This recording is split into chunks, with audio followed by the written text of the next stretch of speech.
This is a small indie game. Trivia.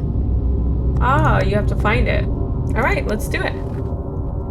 Dagon is a faithful interactive adaptation of H.P. Lovecraft's work focused on story and atmosphere.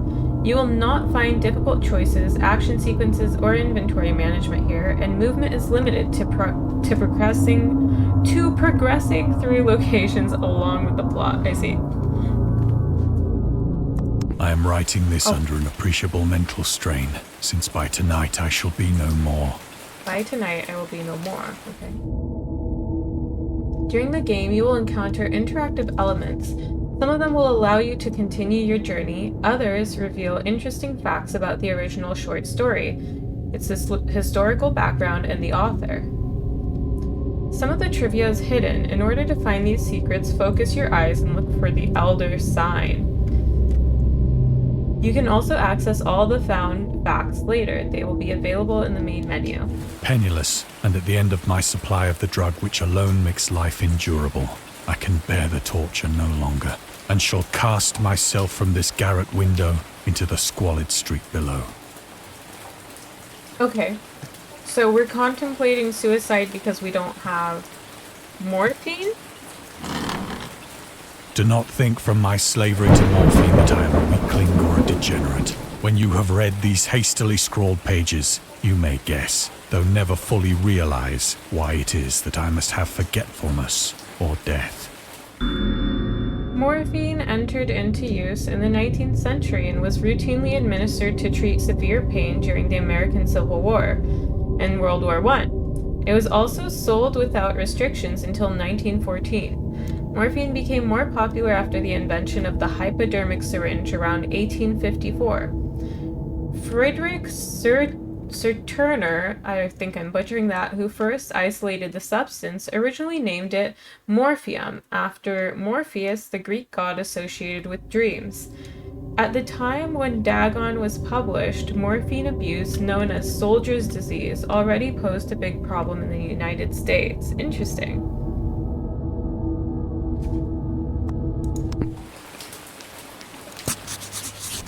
Our writing. It was in one of the most open and least frequented parts of the broad Pacific that the packet of which I was supercargo fell a victim to the German sea raider.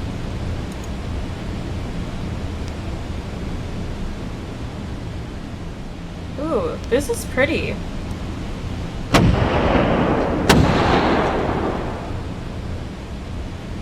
The Great War was then at its very beginning, and the ocean forces of the Hun had not completely sunk to their later degradation.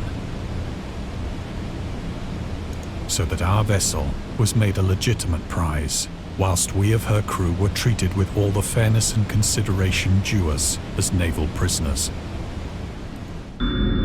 Oh. The Huns were Central Asian nomads who established a dominion in Europe and invaded the Roman Empire in the 5th century AD. They were known as brutal, deadly warriors and masters of quick raids who also developed powerful composite bows, lassos, and early siege weapons. During World War I, the British used the word Hun as a synonym for Germans in order to emphasize their brutality. However, the term originated when the German Emperor Wilhelm II gave a speech to his troops on the 27th July 1900 before they embarked to China. Should you encounter the enemy, he will be defeated. No quarter will be given, prisoners will not be taken, whoever falls into your hands is forfeited. Just as 1,000 years ago, the Huns under their king Attila made a name for themselves, one that even today makes them seem mighty in history and legend. May the name German be affirmed by you in such a way in China that no Chinese will ever again dare to look cross-eyed at a German. The refusal to take prisoners was a clear breach of the laws and customs of war adopted during the First Hague Convention of 1899. Alright. They did a really nice job on the graphics in this game. So we're going to a small boat. So liberal, indeed, was the discipline of our captors, that 5 days after we were taken, I managed to escape alone in a small boat with water and provisions for a good length of time. Do provisions include morphine? When I finally found myself adrift and free, I had but little idea of my surroundings. Yeah, that's brave to try and make a run for it on a tiny boat. Never a competent navigator, I could only guess vaguely by the sun and stars that I was somewhat south of the equator. Of the longitude, I knew nothing, and no island or coastline was in sight. Yikes. I hear weird noises. The weather kept fair, and for uncounted days I drifted aimlessly beneath the scorching sun, waiting either for some passing ship or to be cast on the shores of some habitable land.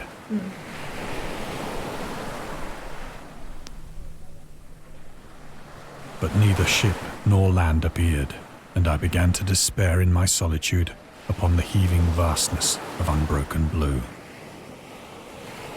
Oof, that would be scary. The change happened whilst I slept. Its details I shall never know. For my slumber, though troubled and dream-infested, was continuous.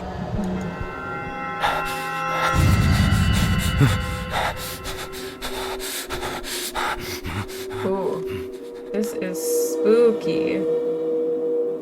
When at last I awoke, it was to discover myself half sucked into a slimy expanse of hellish black mire, which extended about me in monotonous undulations as far as I could see, and in which my boat lay grounded some distance away. Not the boat! Though one might well imagine that my first sensation would be of wonder at so prodigious and unexpected a transformation of scenery, I was in reality more horrified than astonished. For there was in the air and in the rotting soil a sinister quality which chilled me to the very core. The region was putrid with the carcasses of decaying fish and of other less describable things which I saw protruding from the nasty mud of the unending plain. Perhaps I should not hope to convey in mere words the unutterable hideousness that can dwell in absolute silence and barren immensity. There was nothing within hearing, and nothing in sight, save a vast reach of black slime. Yet the very completeness of the stillness and the homogeneity of the landscape oppressed me with a nauseating fear. The sun was blazing down from a sky which seemed to me almost black in its cloudless cruelty, as though reflecting the inky marsh beneath my feet. Question. The origins of Dagon. Dagon seems to be inspired by Fishhead, a short novel by Irvin S. Cobb about unnatural affinities between a hybrid idiot and the strange fish of an isolated lake. Supernatural horror in literature, H.P. Lovecraft. And Lovecraft's dream about a strange island emerging from the ocean and him crawling in the ooze that covered its surface. I dreamed that whole hideous crawl and can yet feel the ooze sucking me down. In defense of Dagon, H.P. Lovecraft. Lovecraft's interest in the topic stemmed from his aversion to fish and sea smells, in his own words. I've hated fish and feared the sea and everything connected with it since I was 2 years old, but I cannot recall what earlier experience gave me such a profound and lasting aversion to the sea and seafood. The Dweller in Darkness, Lovecraft, 1927, Donald Wandre. Interesting. I didn't know that he hated the ocean. The ocean can be really scary. I actually, I don't have, a phobia of the ocean. I think I have a healthy fear of the ocean because I was caught in a rip current when I was in, 4th grade. And experiencing the lack of control that you have in the ocean and the control that the water has and literally everything else that lives in the water has over more than you. It's like a humbling feeling. So I do enjoy the ocean. I live next to the ocean. I like being at the beach and things like that. But yeah, I have a healthy fear of the ocean. I don't dislike fish or anything though. Ooh, that is a noise. As I crawled into the stranded boat, I realized that only one theory could explain my position. Through some unprecedented volcanic upheaval, a portion of the ocean floor must have been thrown to the surface, exposing regions for which innumerable millions of years had lain hidden under unfathomable watery depths.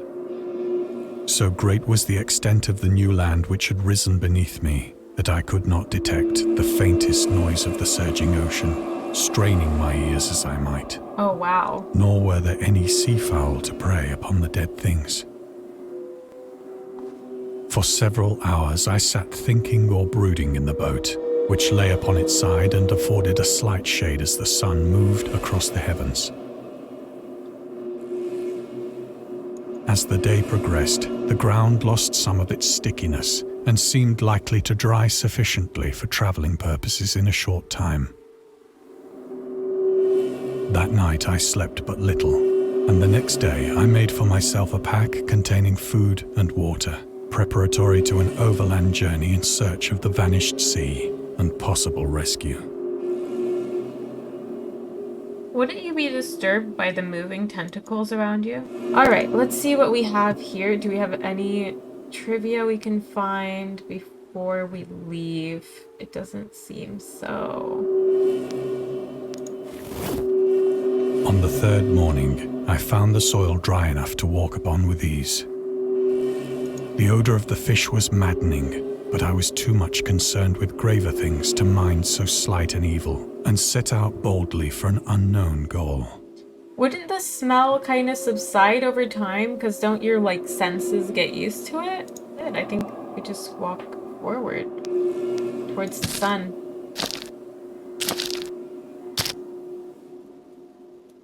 All day I forged steadily westward, guided by a faraway hummock which rose higher than any other elevation on the rolling desert. These are strange parts. Looks like dinosaurs or something.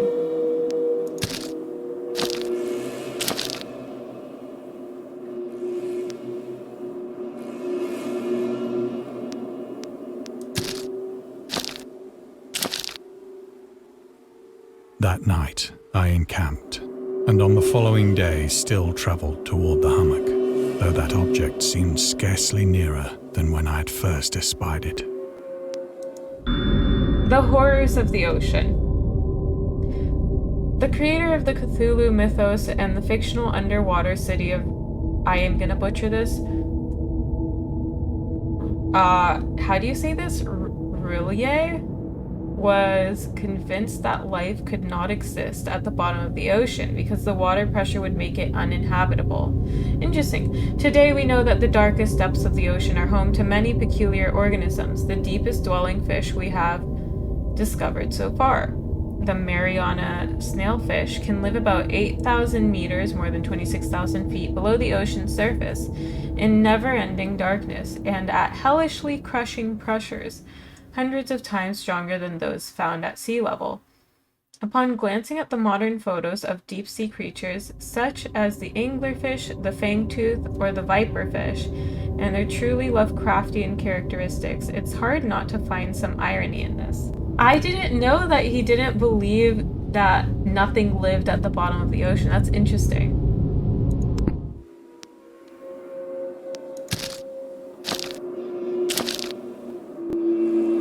By the fourth evening, I attained the base of the mound, which turned out to be much higher than it had appeared from a distance, an intervening valley setting it out in sharper relief from the general surface. Too weary to ascend, I slept in the shadow of the hill. I know not why my dreams were so wild that night, but ere the waning and fantastically gibbous moon had risen far above the eastern plain, I was awake in a cold perspiration, determined to sleep no more. Such visions as I had experienced were too much for me to endure again. And in the glow of the moon I saw how unwise I had been to travel by day. Without the glare of the parching sun, my journey would have cost me less energy. Indeed, I now felt quite able to perform the ascent which had deterred me at sunset. Picking up my pack, I started for the crest of the eminence. Let's see, do we have any trivia hiding? Or are we gonna make our ascent up this hill? I have said that the unbroken monotony of the rolling plain was a source of vague horror to me. But I think my horror was greater when I gained the summit of the mound and looked down the other side into an immeasurable pit or canyon,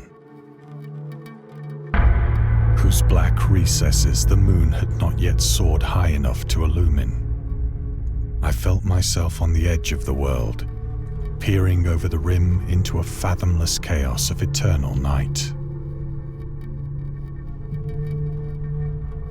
Through my terror ran curious reminiscences of Paradise Lost, and of Satan's hideous climb through the unfashioned realms of...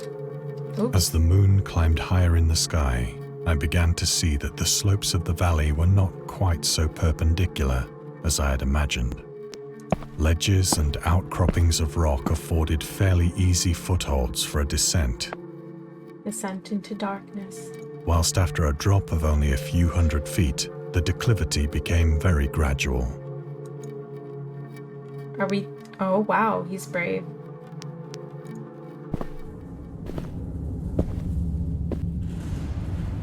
Urged on by an impulse which I cannot definitely analyze, I scrambled with difficulty down the rocks and stood on the gentler slope beneath, gazing into the Stygian deeps, where no light had yet penetrated.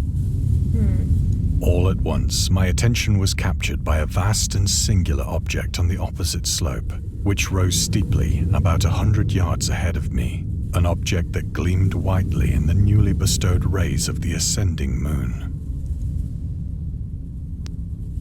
Do we have any trivia? We are deep.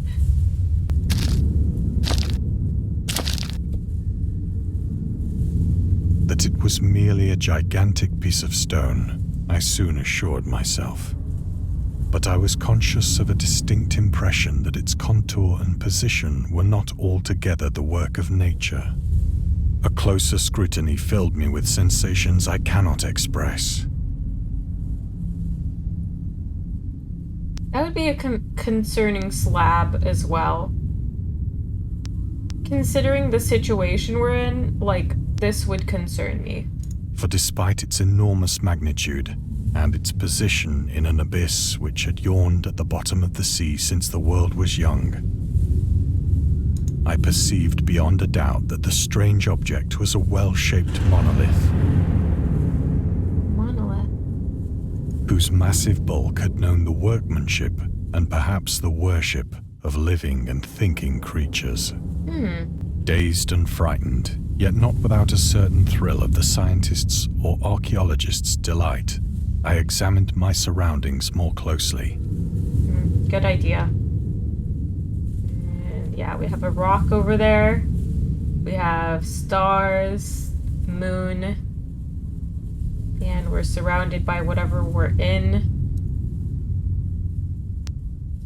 Do we have any trivia? No trivia. I want trivia!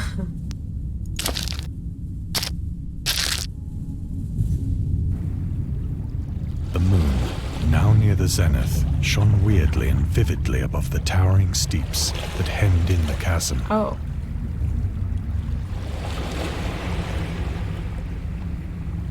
Are we laying down? Why are we so close to the ground? And revealed the fact that a far-flung body of water flowed at the bottom, winding out of sight in both directions and almost lapping my feet as I stood on the slope. Across the chasm, the wavelets washed the base of the Cyclopean monolith, on whose surface I could now trace both inscriptions and crude sculptures. The writing was in a system of hieroglyphics unknown to me and unlike anything I'd ever seen in books. consisting for the most part of conventionalized aquatic symbols such as fishes, eels, octopi, crustaceans, mollusks, whales, and the like. Several characters obviously represented marine things which are unknown to the modern world, but whose decomposing forms I had observed on the ocean-risen plain. It was the pictorial carving, however, that did most to hold me spellbound.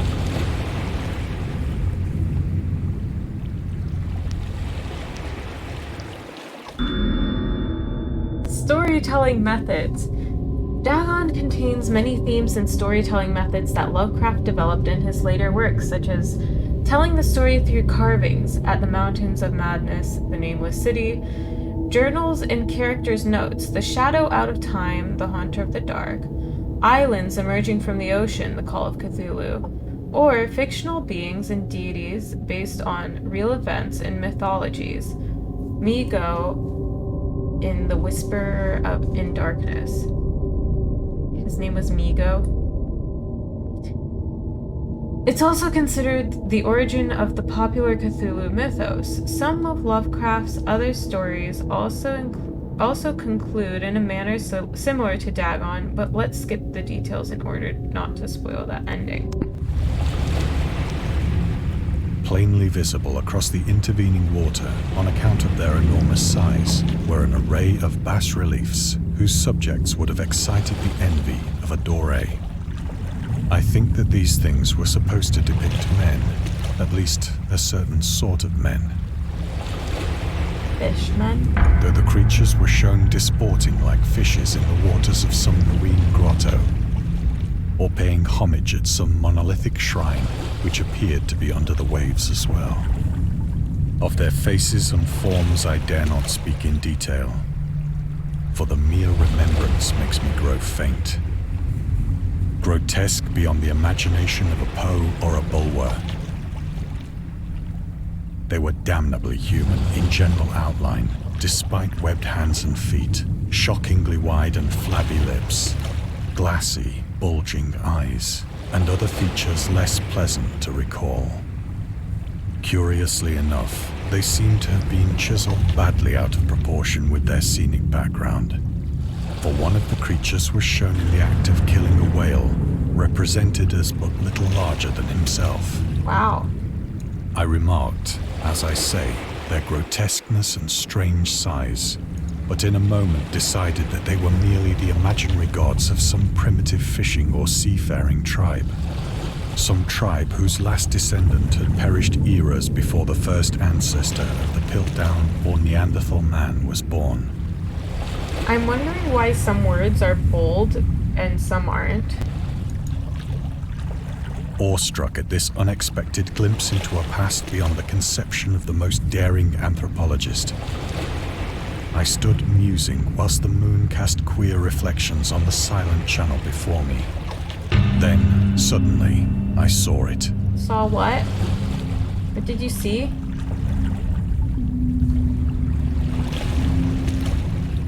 It kind of looks like... I kind of see something in the images that's like a larger image. I don't know if that's what you guys see, but I kind of see it. With only a slight churning to mark its rise to the surface, the thing slid into view above the dark waters. Oh, in our waters? In the... Oh god, okay, hello! Loathsome, it darted like a stupendous monster of nightmares to the monolith, I did not expect this. about which it flung its gigantic scaly arms, while it bowed its hideous head and gave vent to certain measured sounds.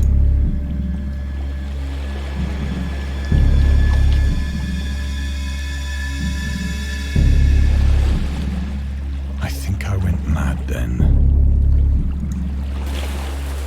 Of my frantic ascent of the slope and cliff, and of my delirious journey back to the stranded boat, I remember little. Oh my god, I didn't expect any jump scares in this game.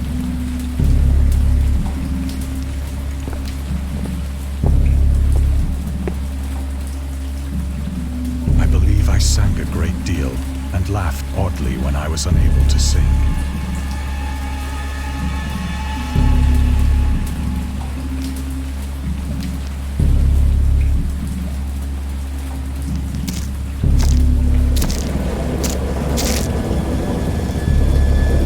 I have indistinct recollections of a great storm sometime after I reached the boat.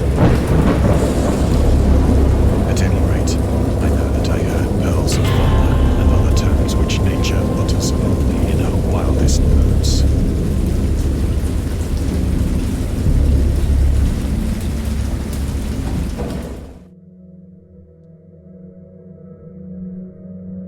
When I came out of the shadows, I was in a San Francisco hospital, brought thither by the captain of the American ship which had picked up my boat in mid-ocean. In my delirium, I had said much, but found that my words had been given scant attention. Of any land upheaval in the Pacific, my rescuers knew nothing. Nor did I deem it necessary to insist upon a thing which I knew they could not believe. I am invisible. I don't exist. Look, I have no legs, I have no body. I'm just on top of this pillow. Just kidding. This game is gorgeous. They did an amazing job. Any trivia? Trivia.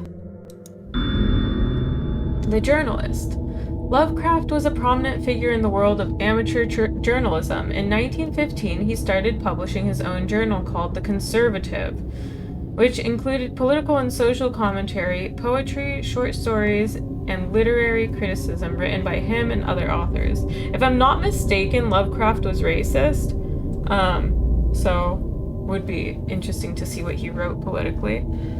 Howard was a skilled wordsmith, but he also took criticisms to heart, which resulted in his decision to step away from writing poetry and concentrate on weird fiction again, for the first time since his teenage years. Dagon, published in 1917, is one of the short stories written during that period. In this example excerpt from The Conservative, the master of horror fiction explains his attitude towards warfare and the idea of world peace. Why any sane human being can believe in the possibility of universal peace is more than the conservative can fathom. Should the entire civilized world agree simultaneously to disarm, one or more nations would undoubtedly retain secret armaments, and at the proper time take advantage of their more altruistic and less astute contemporaries in a wild career of conquest against unarmed victims. No country is or ever can be above warfare until the basic impulses of the human animal shall have miraculously changed. True. I haven't delved into how racist he was. I know he was racist. Mind you, in those times, probably most white people were racist. Like, probably a lot of white people in late 1800s, early 1900s were super racist. So, not that he's forgiven for his racism, but probably a lot of people were super racist. Stood out even among the racists. And interestingly, if you look at like his hatred for the fish people, it's probably pretty relevant to how he felt about black people.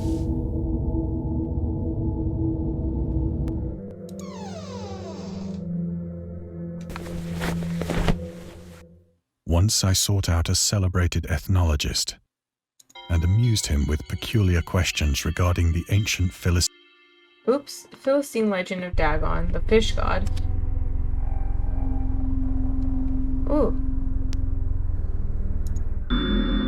Dagon was the main deity of the Philistines, worshipped throughout the Middle East as the ancient god of fertility and crops. In Hebrew, the word Dagon was common noun for grain. The rulers of Akkad, Mesopotamia, chose him as the patron saint of their war conquests. He also appeared as the judge of the dead in an Assyrian poem and an underworld prison warden in one of the Babylonian texts. He is often mistakenly taken for a fish god due to the wrong interpretation of his name, as in Hebrew the word dog means fish. In H.P. Lovecraft's work, Dagon is an underwater deity ruling over the deep ones, a humanoid race with fish traits that resides in the oceans. He is worshipped by a secret cult named the Esoteric Order of Dagon. Interesting. It's interesting because, like, it's really actually hard to find anything related to Middle Eastern paganism. And I've actually, like, tried to look because my mom told me in Iraq there were, like, devil worshippers. But it was, like, a very small, like, kind of, like, nomadic tribe. And I can't find anything about them. I didn't look very hard, but I was interested. But I couldn't really find much about them. And it almost seems like it's really difficult to find a lot of information about, like, Middle Eastern pagans and stuff in current day and in the past. Although a friend of mine told me a story when he was in Morocco. He traveled the Middle East a lot, and there was a baby, what was it? It's like a baby animal. Not a meerkat. I forget what it was, but there was, in Morocco they have, like, the bazaar, and there's people that just sell, like, animals in cages. And there was this baby animal, and he asked the man running the little stall what was wrong with it, because it looked like it was dying. And the man indicated that it was a baby and it had no mother. And obviously these are probably, like, poached animals. They're probably horribly taken. And so he started bringing it milk every day for 4 days. He brought it milk. And when he came back the next day, the animal was gone. And he asked the man who bought it, and he said a witch bought it. So probably this animal was bought by a witch for a like, sacrifice or something, which is really sad. But it's like interesting to me that there's, in a lot of countries, there's still a lot of, like, stuff that happens like that.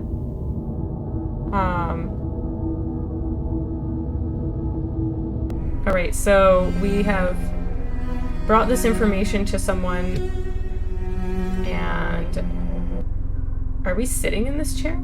Oh, hello. What's this?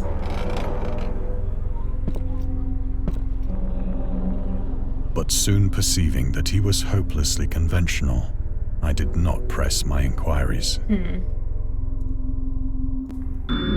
Oh! August Derleth and the Cthulhu Mythos. August Derleth was an American writer and anthologist. He also befriended Lovecraft and published many of his works through his company, Arkham House. Although he greatly contributed to the popularization of the author's work after his death, he is surrounded by numerous controversies. One of his most questionable decisions involved introducing the good versus evil doctrine. Derleth was a devout Catholic to the Cthulhu Mythos, which contrasted with Lovecraft's view of the world and his approach to cosmic horror. As a result, the author's works are often misunderstood and misinterpreted in today's culture. It is also worth noting that Lovecraft was never really interested in creating a mythology, and the term Cthulhu Mythos was coined by Derleth after the author left the mortal plane. Oh, interesting.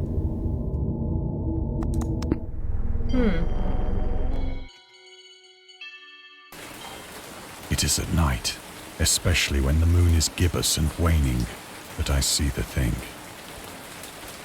I tried morphine, but the drug has given only transient surcease and has drawn me into its clutches as a hopeless slave. So now I am to end it all, having written a full account for the information or the contemptuous amusement of my fellow men.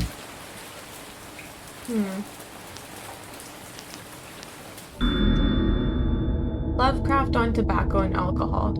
Lovecraft hated tobacco, even though he used to smoke when he was 12, in order to look and feel like an adult.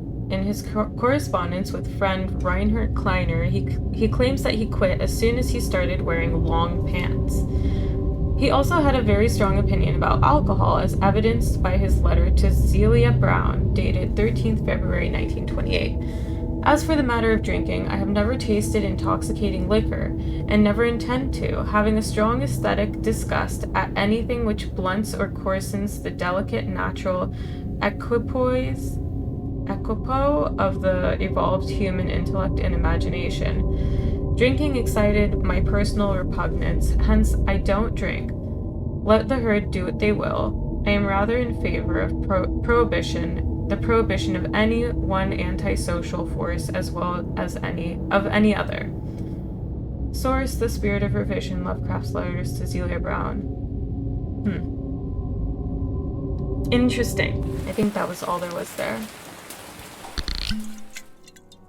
Often, I ask myself if it could not all have been a pure phantasm, a mere freak of fever as I lay sun-stricken and raving in the open boat after my escape from the German man-of-war.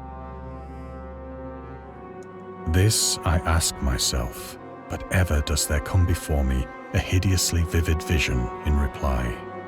I cannot think of the deep sea without shuddering at the nameless things that may at this very moment be crawling and floundering on its slimy bed, worshipping their ancient stone idols and carving their own detestable likenesses on submarine obelisks of water-soaked granite. I dream of a day when they may rise above the billows to drag down into their reeking talons the remnants of puny, war-exhausted mankind. Of a day when the land shall sink and the dark ocean shall ascend amidst universal pandemonium.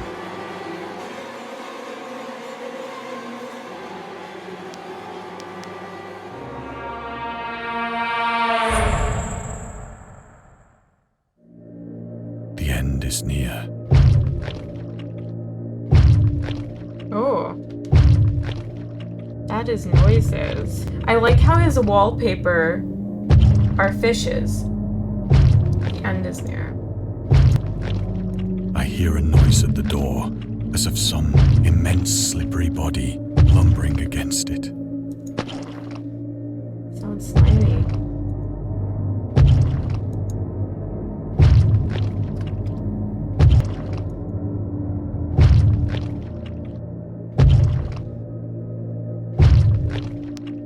It shall not find me.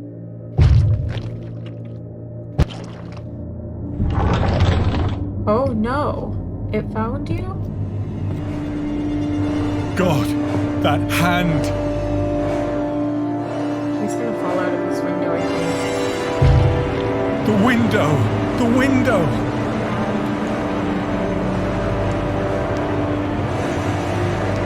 Someone at the window as well.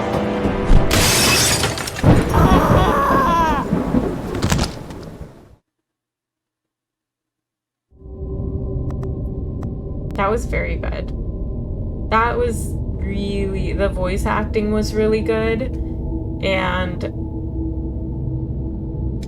the game was just so pretty. Holy shit.